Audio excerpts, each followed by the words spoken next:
Tayyib, bismillahirrahmanirrahim. Assalamualaikum warahmatullahi wabarakatuh. Kami dari kelompok 4 akan mempresentasikan makalah kami dengan judul Perbedaan Paham di Kalangan Umat Islam. Perbedaan paham di kalangan umat Islam, khususnya Indonesia, ada 4 macam. Yang pertama adalah paham mazhab Maliki, yang kedua paham mazhab Syafi'i, yang ketiga paham mazhab Hambali, dan yang terakhir paham mazhab Hanafi. 1. Paham mazhab Maliki. Imam Maliki atau Malik ibnu Anas as-Sabaki 93 sampai dengan 179 Hijriah, lahir di Madinah pada tahun 93 Hijriah atau 712 Masehi. Konon ia dikandung selama 12 bulan. Bahkan riwayat lain mengatakan beliau dikandung selama 3 tahun dan sekitar 57 tahun lebih tua dari Imam Syafi'i. Beliau adalah seorang ulama atau imam yang tekun mengumpulkan hadis dan menghafalnya. Beliau hidup pada masa tabi'in atau tabi'in atau orang yang berjumpa dengan sahabat Nabi dan orang yang berjumpa dengan orang yang telah berjumpa dengan sahabat Nabi. Pada saat itu, ia hidup di kota kerajaan Islam, di kota Kufah. Adapun Madinah di kala itu termasuk kota yang sepi, hanya dihuni oleh pemangku-pemangku hadis, ahli tafsir, ulama, ahli tasawuf. Mereka terdiri dari sahabat Nabi, tabi'in dan tabi'in.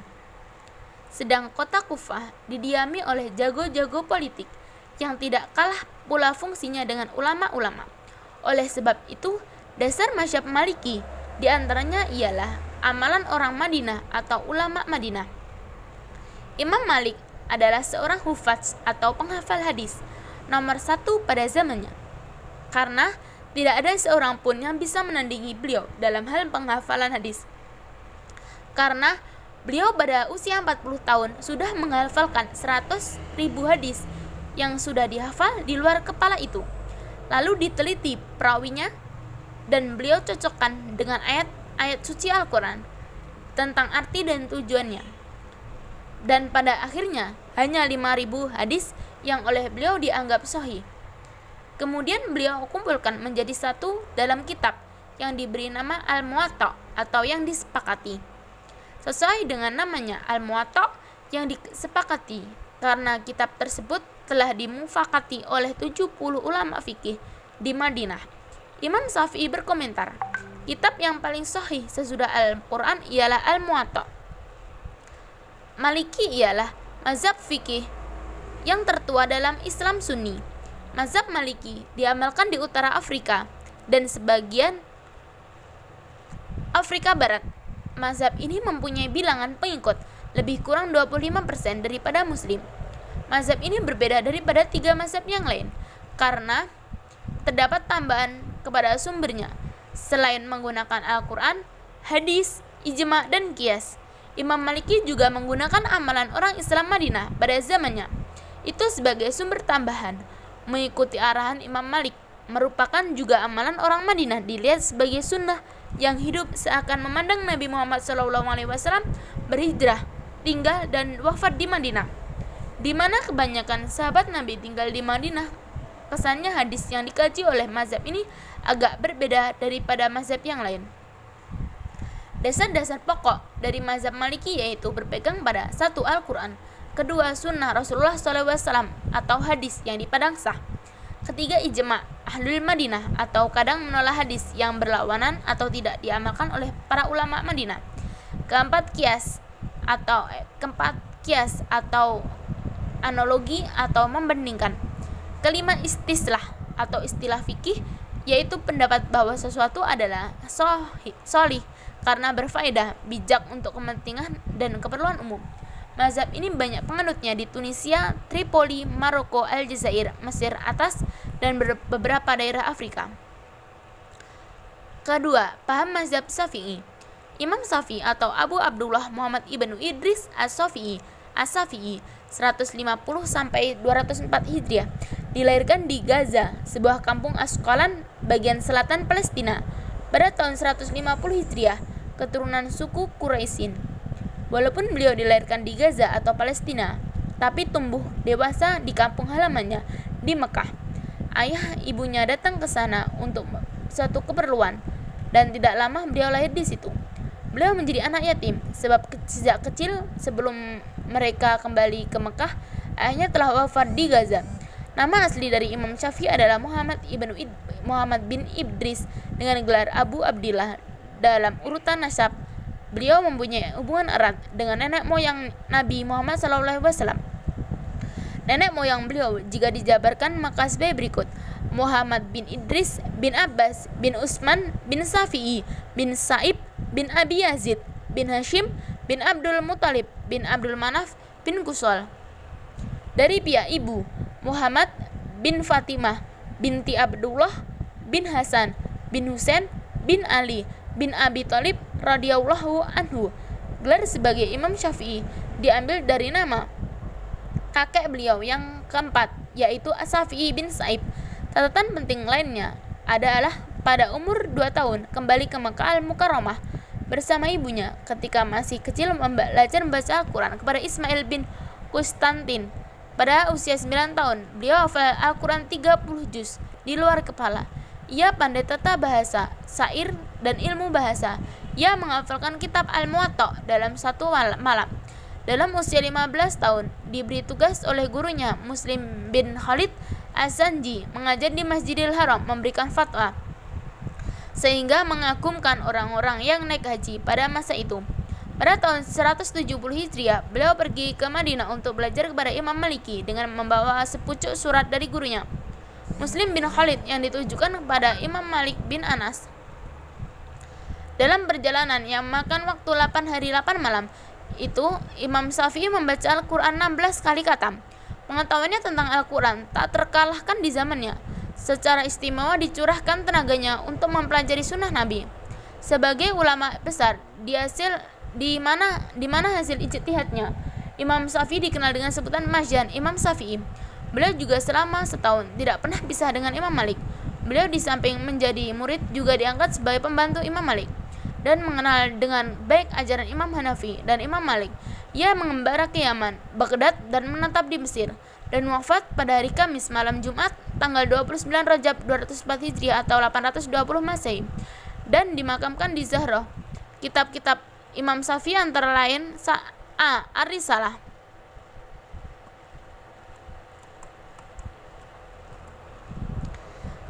atau kitab usul fikih pertama. B. Merupakan kitab besar ilmu fikih. C. Ihtifatul hadis, atau berisikan tentang perselisihan hadis Nabi SAW. Dan D. Al-Musnad, berisikan sandaran atau sanad Imam Syafi'i dalam meriwayatkan hadis-hadis. Ajaran Syafi'i terutama berdasarkan sunnah seperti ajaran Imam Malik, tapi data-data yang digunakan jauh lebih banyak dan berasal dari berbagai tempat. Dasar-dasar mazhab Syafi'i dapat dilihat dalam kitab usul fikih Ar-Risalah dan kitab fikih Al-Um.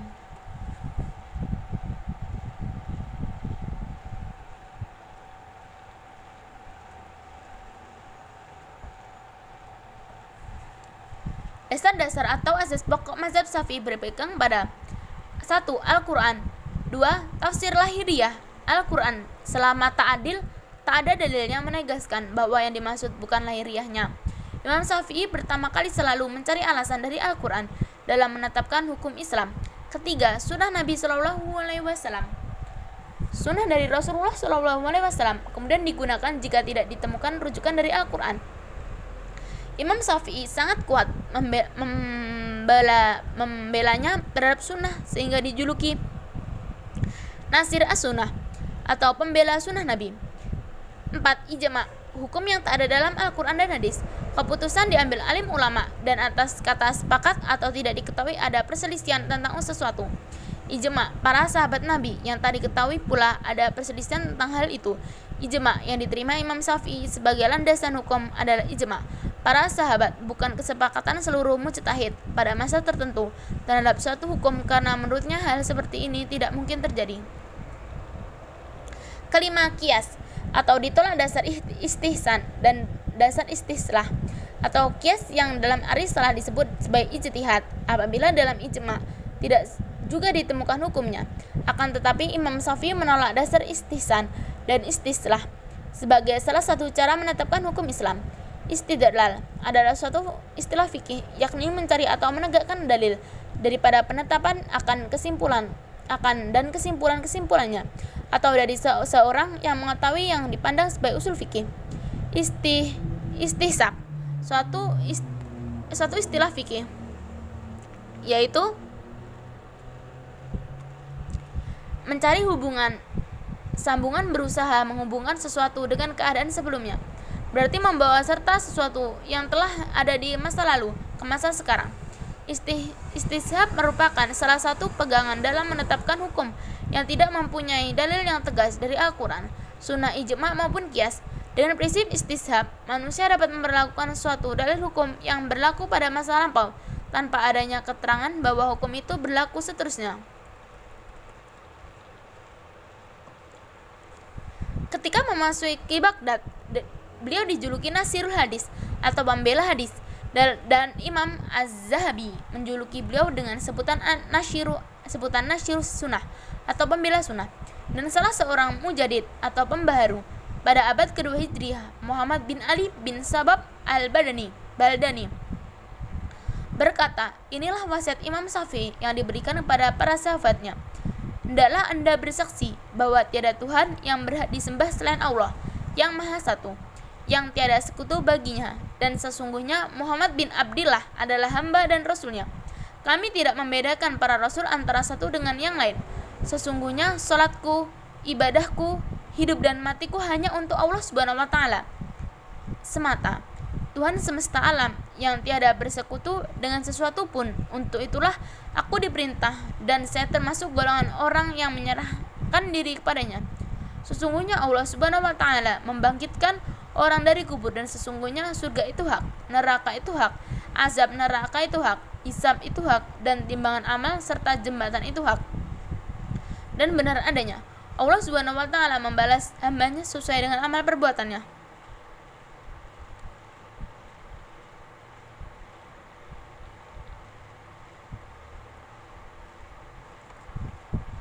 Di atas keyakinan ini, aku hidup dan mati, dan dibangkitkan lagi insya Allah. Sesungguhnya Al-Quran itu adalah kalam Allah Subhanahu wa Ta'ala, bukan makhluk ciptaannya. Sesungguhnya Allah Subhanahu wa Ta'ala di akhir nanti akan dilihat oleh orang-orang mukmin dengan mata telanjang, jelas, terang, tanpa suatu penghalangan.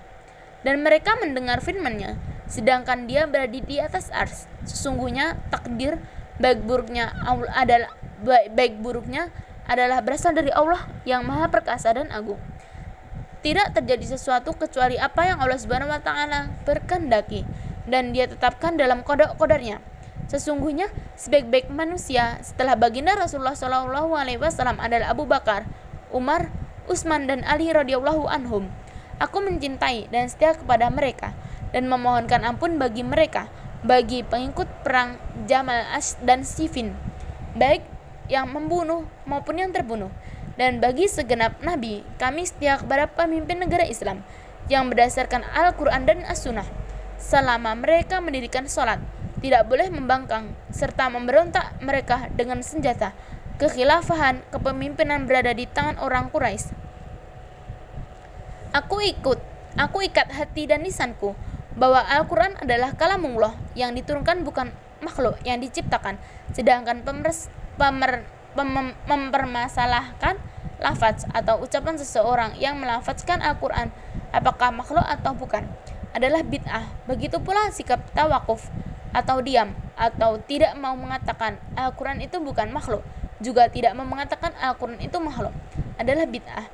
Iman adalah ucapan dan amalan yang mengalami pasang surut. Kesimpulan wasiat di atas yaitu bahwa akidah Imam Syafi'i adalah akidah Ahlussunnah wal Jamaah. Sumber akidah Imam Syafi'i adalah Al-Quran dan As-Sunnah. Beliau pernah mengucapkan, sebuah ucapan seperti apapun tidak akan pasti tidak diterima kecuali dengan dasar kitabullah atau sunnah rasulnya.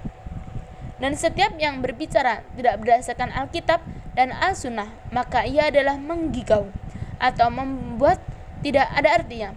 Wallahu alam. Manhaj Imam Syafi'i dalam akidah menetapkan apa yang ditetapkan oleh Allah Subhanahu wa taala dan Rasulnya, dan menolak apa yang ditolak oleh Allah Subhanahu wa taala dan Rasulnya. Karena itu, beliau menetapkan sifat istiwa atau Allah Subhanahu wa taala bersemayam di atas. Ru'yatul mukminin li rabbihim, atau orang mukmin melihat Tuhannya, dan lain sebagainya. Dia memiliki wajah dengan firman-Nya yang artinya tiap-tiap sesuatu pasti binasa kecuali wajahnya.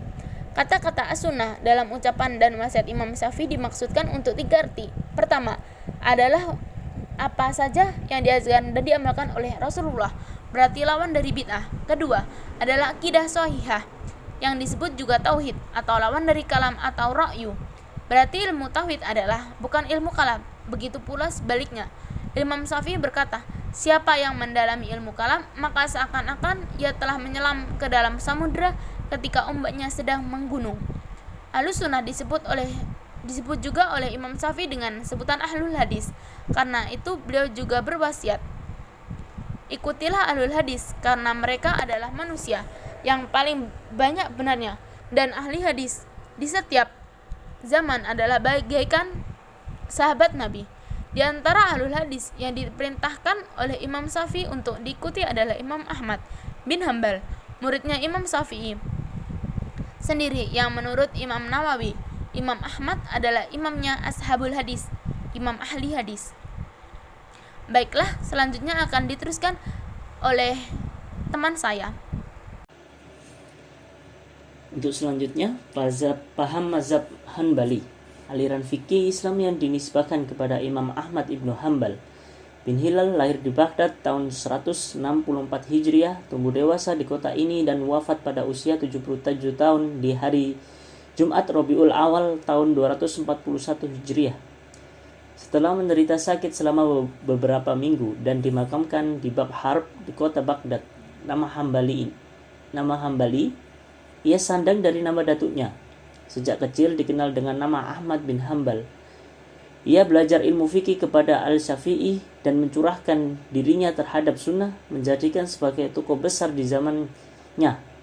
Kitab-kitab Imam Hambali antara lain Tafsir Al-Quran, An-Nasih wal Mansuh, Al-Muqaddam wal Mu'akhkhar fil Quran, Al-Manasikul Kabir, Al-Illah, Al-Musnad yang berisi 40.000 hadis, dan untuk di Indonesia hanya dikenal Al-Musnad, terdiri dari 6 jilid, Al-Waroi dan As-Solah.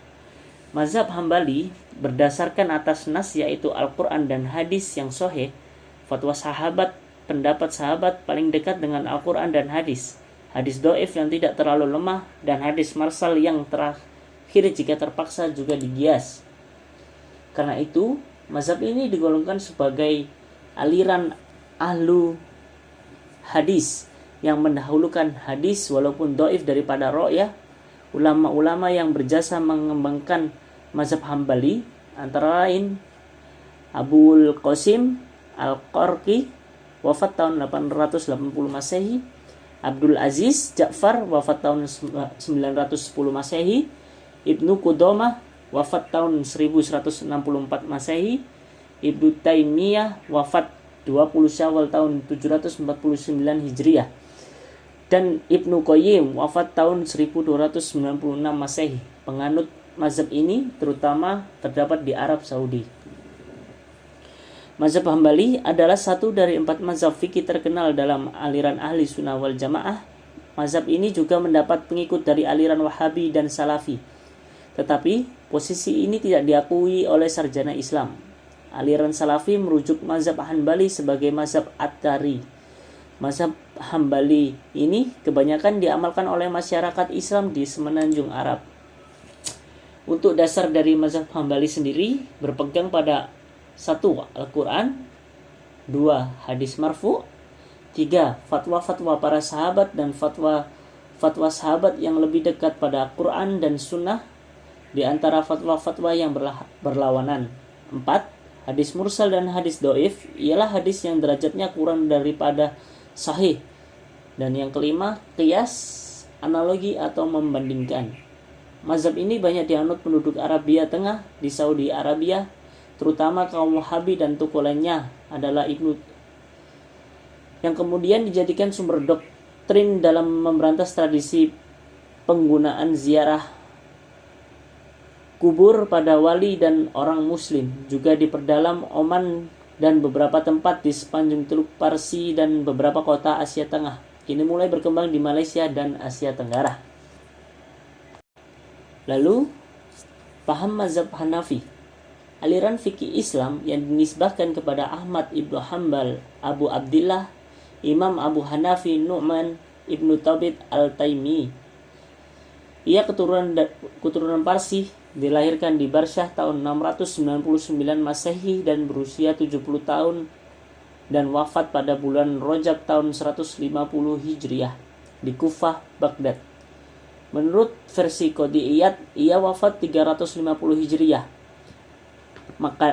Makamnya ada di Al-Qoizaron, Baghdad. Nama sebenarnya Nu'man, putra dari Sabit bin Zautah bin Mah, keturunan bangsa Ajam. Kata Hanif dalam bahasa Arab berarti cenderung kepada agama yang benar. Riwayat yang lain mengatakan beliau erat dengan tinta guna mencatat ilmu pengetahuan yang diperolehnya. Ayahnya keturunan Persia yang berasal dari Afghanistan. Abu Hanifah pernah berguru kepada Atta bin Abi Robbah, Imam Muhammad bin Abu Sulaiman, Imam Nafi, Maula Ibnu Umar, dan Imam Muhammad al-Bakir. Hanifah termasuk tabi'in, sebab ia masih sempat berjumpa dengan beberapa sahabat Nabi Muhammad, misalnya Abi Aufa, Watsila bin al-Aqsa, Maqil bin Yasar, Abdullah bin Anis, dan Abu Tufaf. Selain sebagai ulama dan imam mazhab, Hanifah juga wiraswastawan yang berhasil, namun hidupnya sangat wara dan zuhud serta pemurah. Ada ulama penganut mazhab ini yang membagi fikih Abu Hanifah menjadi tingkatan. 1. Tingkatan pertama, Masailul Usul. Kitabnya berjudul Doirah Riwayah, berisi kupasan dan ketetapan masalah agama oleh Imam Hanafi bercampur buah pikiran para sahabat Imam Hanafi, yaitu Abu Yusuf, Muhammad bin Hasan, dan lainnya. Tingkatan kedua, Masailun Nawadir, tentang masalah-masalah agama diriwayatkan oleh Imam Hanafi dan para sahabatnya. Kitabnya Haruniyar Jurjaniyat dan Kaisaniyat Muhammad bin Hasan, serta Al-Mujarrad Hasan bin Iyad. Yang ketiga, tingkat Al-Hanafi yang datang kemudian karena keterangannya tidak mereka dapat pada pendahulunya, seperti kitab Al-Fatawa Al-Waqi'at pertama, yaitu An-Nawasil Abdul Laits As-Sumarqandi, wafat pada tahun 375 Hijriah. Mazhab Hanafi ialah salah satu mazhab fikih dalam Islam Sunni, suatu mazhab yang dikenal sebagai mazhab paling terbuka kepada idea modern. Mazhab ini diamalkan terutama sekali di kalangan orang Islam Sunni Mesir, Turki, subbenua India, dan sebagian Afrika Barat.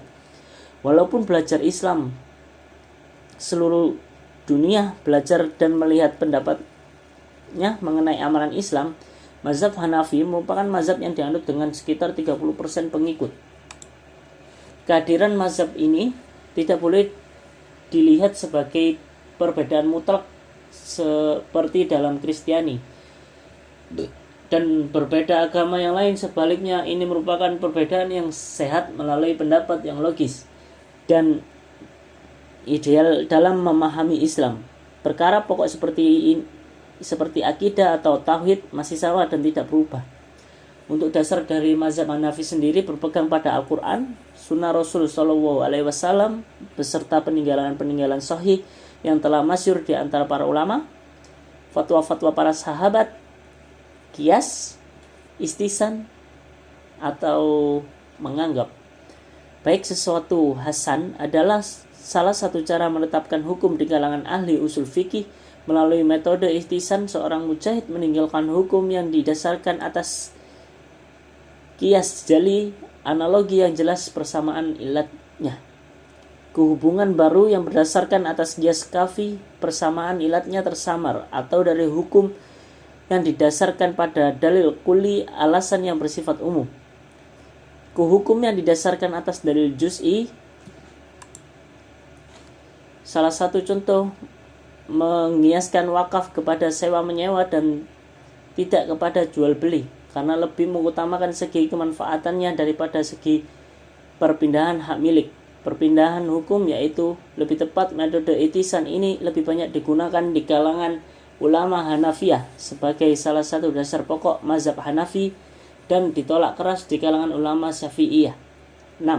Adat beserta uruf umat penganut mazhab Hanafi banyak di anak daerah India, Turki, Afghanistan, kawasan Balkan, Cina, dan Rusia.